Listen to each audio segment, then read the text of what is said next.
Welcome to Mooney Reads, and welcome to another vlog. It's February 7th. I vlogged a decent bit of last week, and it was a good time and helped to keep me out of my head and stuff a little bit, so we're just continuing with that.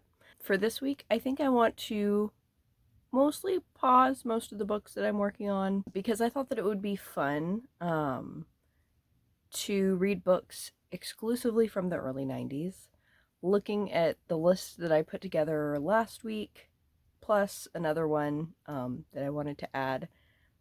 There were just a lot of them, and it sounded like a fun idea to do some exclusively backlisty sort of reading. So in my pile of possibilities for the week, I have 2 novels and 3 kind of shorter nonfiction titles. So here's what I'll hopefully be picking from this week.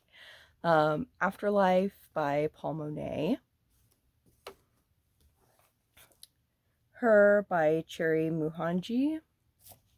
She by Minnie Bruce Pratt. AIDS Today Tomorrow. An introduction to the HIV epidemic in America. And then one that wasn't on my initial TBR, that I'll probably get to this week. It's Women's Liberation in the African Freedom Struggle by Thomas Sankara. This is the No Name Book Club pick, and I didn't see that until after I'd kind of accumulated my stack. So this is going to be added to the pile of possibilities. So that is the vibe for the week. Books from the 90s.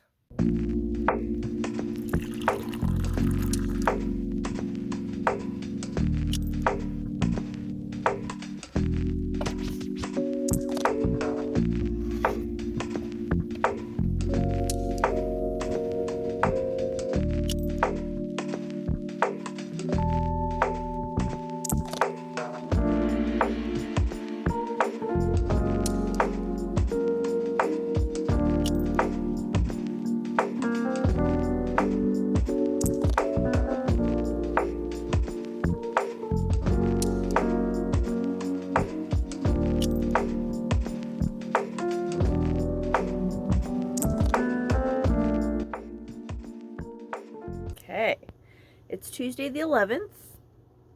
I don't know what day that makes this.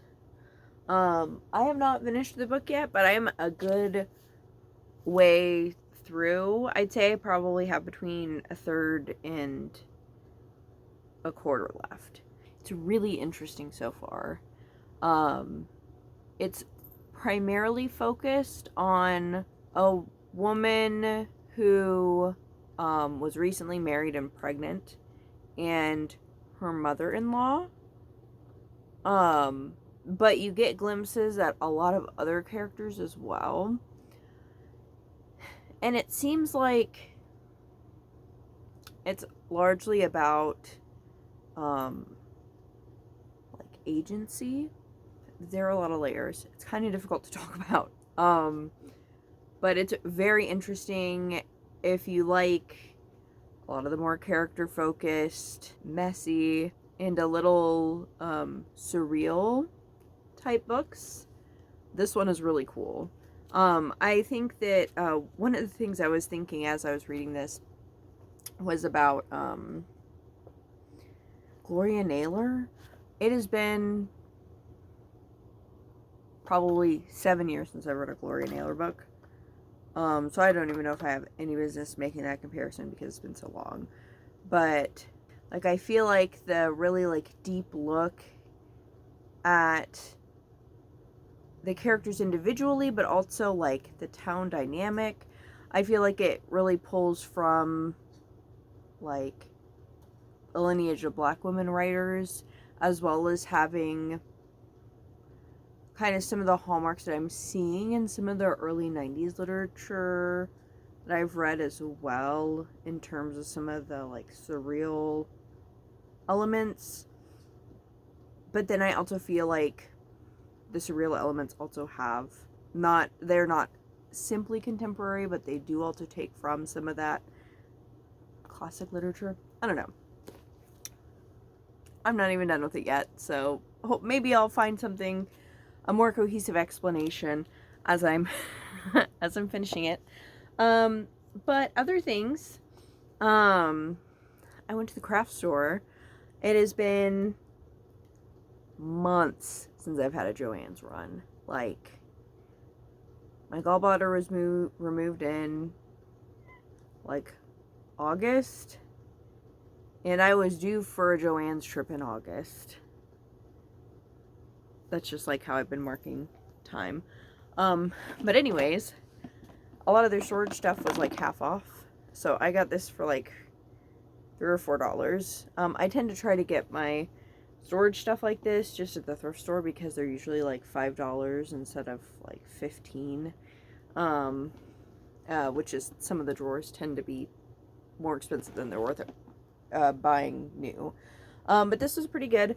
I have started trying to do more like physical art, and I have a few different things. I really want to get more pencil bags. You can kind of see some of them running just around in there, but this will be really nice to keep my shit together instead of just having pencil pouches all over the place. And then I also got a bunch of yarn. This isn't even necessarily all of it, but the living yarn, which is like the pride yarn, as well as I think maybe their value yarn. I don't know, a few different of the Joann's brand were on sale for like less than $3, so I had to get some of that. And then actually all of the yarn I think that I bought was on sale, because this big fluffy yarn is usually like $10 or $11, and it was on sale for like $8-ish. The only one that I really needed was this gray one. But I ended up getting several things because I have ideas for projects. I've been wanting to get more of the pride yarn. It was on sale for less than $3, which is more than half off. And I couldn't justify not getting it when it's been so long. Since I've been to the store, and I've been wanting to get it, and yada yada. But this, like, kind of calico colored, not tweed, what's the word I'm looking for? No, it is tweed. I just was missing a letter. Okay. This, I just kind of started randomly, just decided to make a blanket. I got 3 things of it because I really enjoyed it. This is what I've gotten so far. I did, similar to the yellow one that I made a while back. I'll put a thing up with some pictures, if I remember. It's basically just a half double crochet, but you're going like in between the stitches instead of properly where you would usually stitch, which worked really well with the multicolor. I wasn't sure how this one would turn out, but I think it's all right. It's very fuzzy, and I really like the texture. And I'm seeing what it's going to be like if I add some of the star stitches, which you can't, I think, see very well until you get kind of both stitches. But I think adding it in for some variety is going to be nice. And something I was about to begin, because I do want to do the blanket, but like that's easy to do while like watching other things, and I wanted to start a more in-depth project. I could be putting the finishing details on other ones that I have, and instead I'm doing this. So I wanted to start a newer project, so I'm using some of the living yarn. This is the bisexual colors. They don't call it that. They don't call it. It is pride colored yarn, but they don't necessarily advertise it as that. It's part of their living collection, and this one is Serenity. And what I'm going to do with this is make a hat. I was kind of looking around online to get ideas of what exactly I wanted to do with this. And I found a vlog of someone doing bucket hats with this yarn in different ways. So I figured I'd kind of watch that and see which kind of technique ended up being most like the one that I would like to have. And I'm gonna make a bisexual bucket hat.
It is Thursday the 13th, and I have finished her. And I have no idea how to talk about it, to be honest with you. This was really good and, like, really intense. It was very, like, disjointed and scattered, but not necessarily in a bad way. So it's primarily made up of, like, a lot of different scenes. Some of them are out of order, or we go back in time sometimes. I would also say that it's kind of scattered in terms of the main character, who has, like, goes by different names, and I think the idea that she has of herself, what other people think she is and who she could be, is disjointed in this way. It also talks a lot about place. This takes place in, like, the 50s or 60s, towards the end of the Great Migration. So I think that speaks to that as well. As well as, like, expectations of Black women, and agency. There's a lot of push or pull in that regard from a lot of the different characters, because there are some characters that talk a lot about agency, and then others, who are also Black women, will talk about it. And they, like, prevent certain characters from doing certain things, but also kind of act out in their own ways. So I think that it's dealing with, like, a fragmentary, like, push or pull that exists just, like, in real life that way. There are a lot of layers, and I don't think I'm doing it justice at all. If there's also, like, there are a lot of surreal elements, as well as some, like, hyper descriptive parts as well. So if you like kind of weird lit fic with that sort of vibe, definitely read this. It's very character focused. Definitely look at the content warnings, though. And I always put those on my story graph, because there's some pretty intense stuff there. But I think I still agree with, the way that this fits into kind of the lineage of Black women, and actually the afterword, which I found to be very helpful. It listed a bunch of books that would be sort of in this like same family as this book, looking at Black lesbian literature. So that's cool. And then also reading other gay lit of the 90s, I could definitely, the, like, kind of surrealist kind of vibe, at least the lesbian literature. I haven't gotten to a lot of gay men writers to see how different or similar it might be. But yeah, I feel like I told you almost nothing about this book, but it is intense and interesting, and there's a lot, like, I feel like this needs to be taught in a class. Like, it's kind of one of those that there's a lot of layers. I'm like ready to hop onto JSTOR to see, or one of the other ones to see what academic English folks have made of this. If anything, this only had like 44 reviews, like 11 or 44 ratings and 11 reviews. I don't know. Not like a surprisingly small amount on Goodreads. Not that that necessarily translates to other things. But anyways, that was a ride for sure. Oh, I don't have it in the room with me, but I ended up taking a bunch of notes. There's a shit ton of characters, and multiple of them go by different names. There's also a lot of stuff that happens in terms of, like, it's definitely saying a lot about the political moment, not just in terms of the Great Migration, but they drop various names of different, like, black leaders, and there's a lot of imagery to parse apart. There's also a lot of, like, biblical stuff happening. Jesus is literally there, which is what I mean with the surrealist elements. But it's very interesting.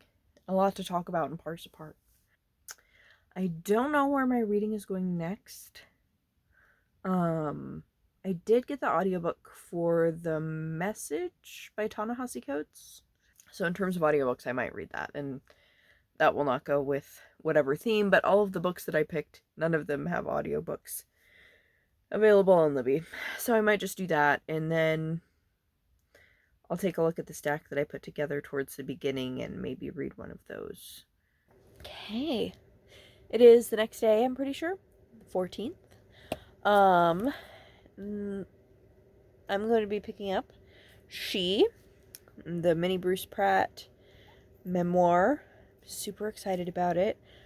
I don't think it'll take me too long to read. Her looks small, but because of all of the stuff going on, I had to, like, keep notes. And it was more complicated of a read than you would think at first glance. So hopefully this will take me less than almost an entire week to read. And I'll keep the vlog going until at least this is done. So I'm going to sit. Well, actually, I'm going to finish cooking first. And then after I eat, this is going to be next on my list.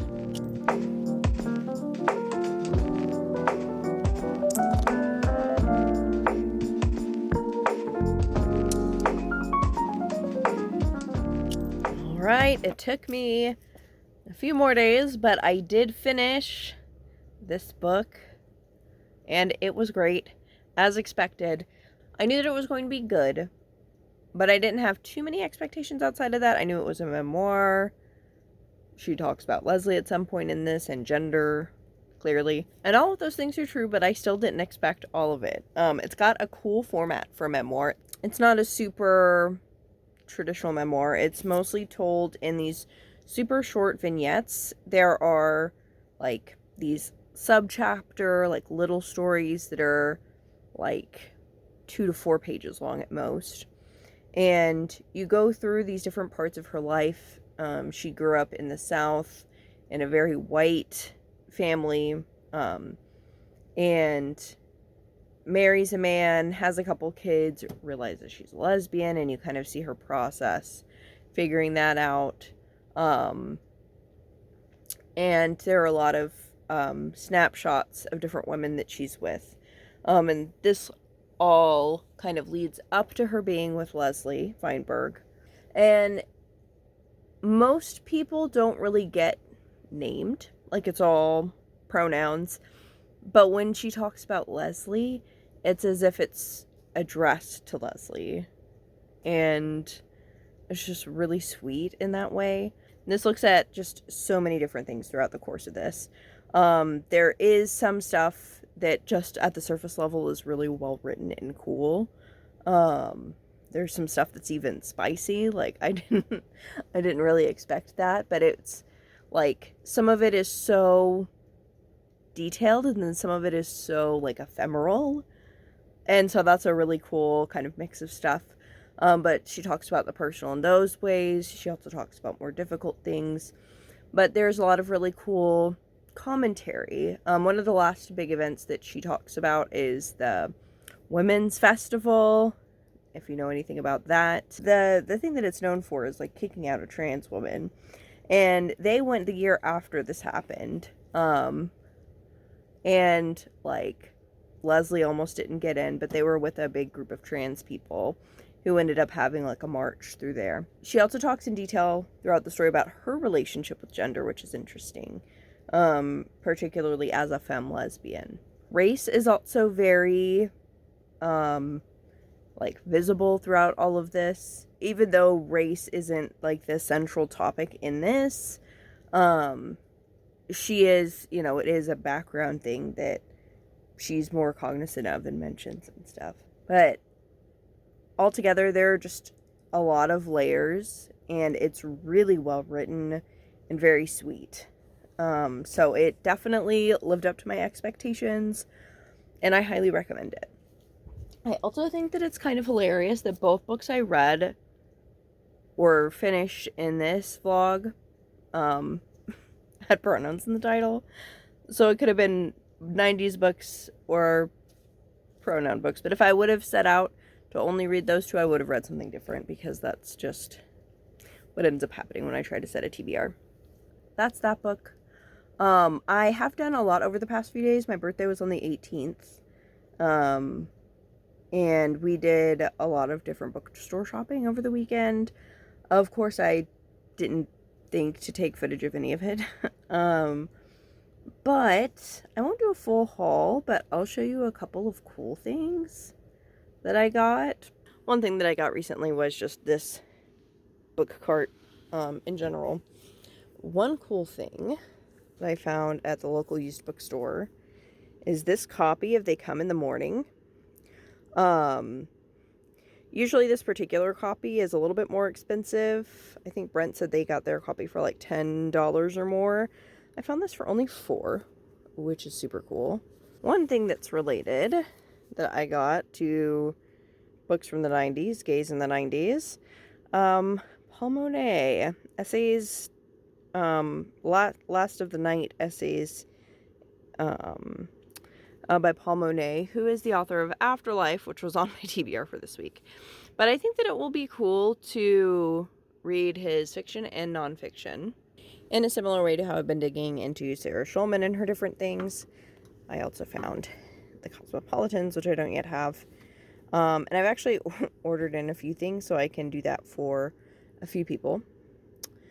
I also got some newer books from places. Ooh, this one is signed. How cool. And then a highlight from the third bookstore. I'll grab these two books. So first I found Trans Femme Futures, picked it up, and as I was browsing I saw this, which you can just see, Become Ungovernable, on the side, and thought it looked cool. And when I went to take a closer look kind of at my books, I saw that the author of that one blurbed Trans Femme Futures. So I knew I had to come away with both of them. That's all for this vlog. Let me know in the comments what your favorite backlist books are from the 90s or before. And thank you all so much for watching. Bye.